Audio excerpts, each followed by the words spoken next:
In this video, we're going to solve quadratic equations using the method of completing the square.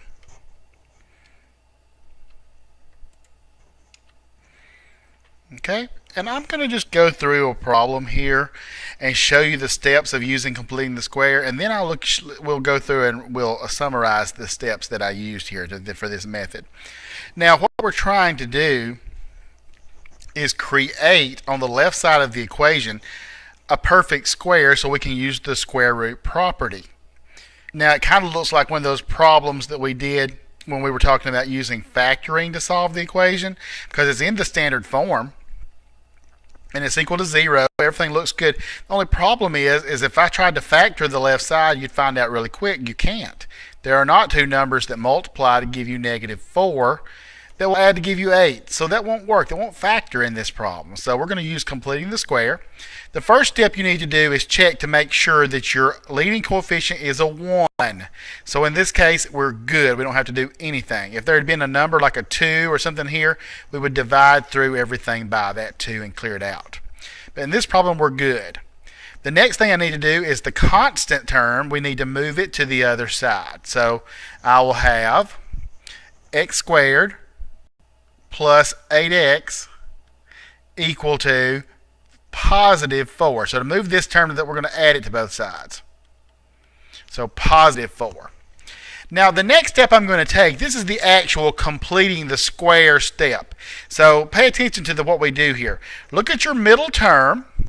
In this case, we have an 8. Take half of that number. So half of 8 would give me 4. And then square it. So take half and then square. So half of 8 would be 4. 4 squared would be 16.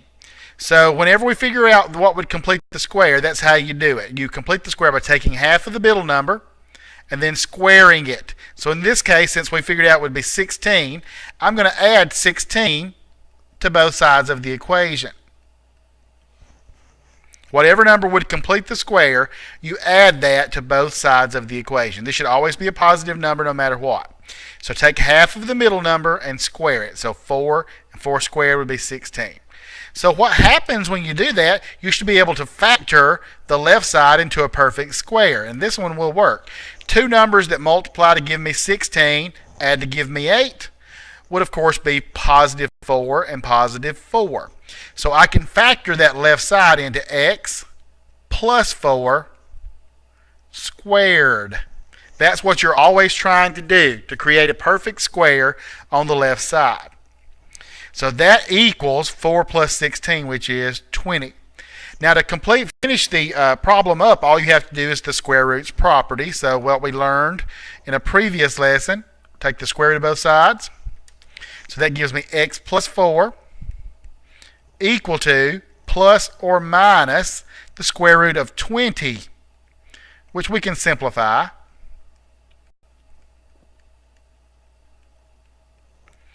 Twenty can be broken up in 4 times 5. So the square root of the 4 can come out as 2, and the radical 5 will just be left under there. 5 will be left under the radical. So last step, we're going to subtract the 4 from both sides. And remember, we're going to put that -4 in front of the plus or minus sign. So x would equal -4 plus or minus 2 square roots of 5.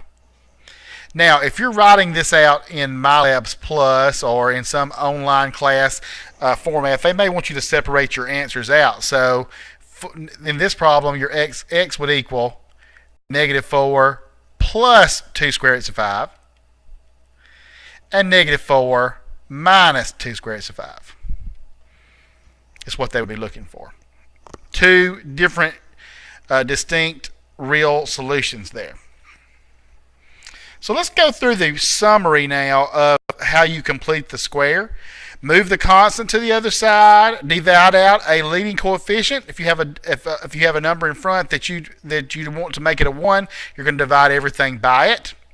To complete the square, you take half of the middle term and then you square it. Add that value to both sides of the equation, which creates a perfect square trinomial that you can factor.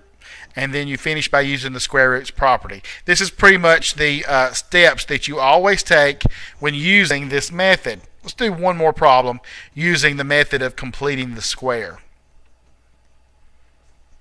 And as you can see in my problem here, I do have a leading coefficient of 2. So I'm going to go ahead and divide through by the 2. If I divide that 2 out,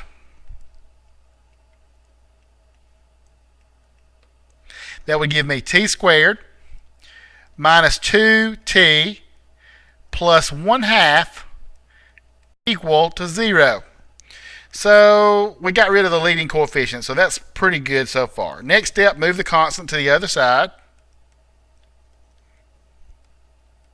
So I subtract it over, so minus 1/2 on both sides, so this will be negative 1/2.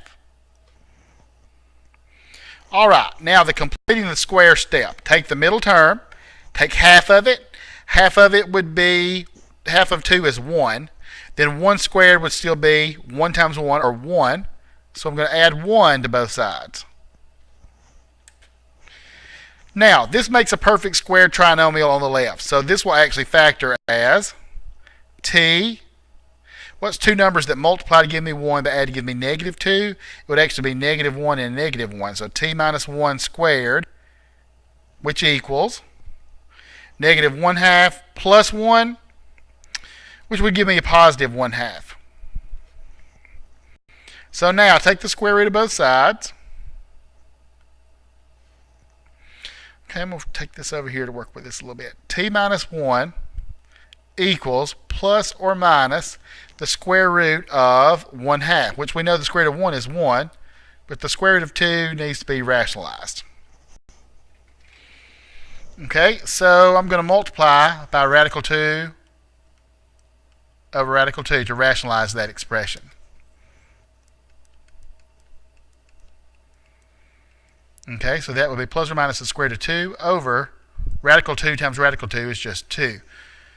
And then, of course, the last step is to add the 1 to both sides. So I get t equal to 1 plus or minus the square root of 2 over 2, which is good. I mean, we can leave it that way, but possibly, well, I think I'm just going to leave it this way, and we're going to separate that up into two answers. 1 plus the square root of 2 over 2,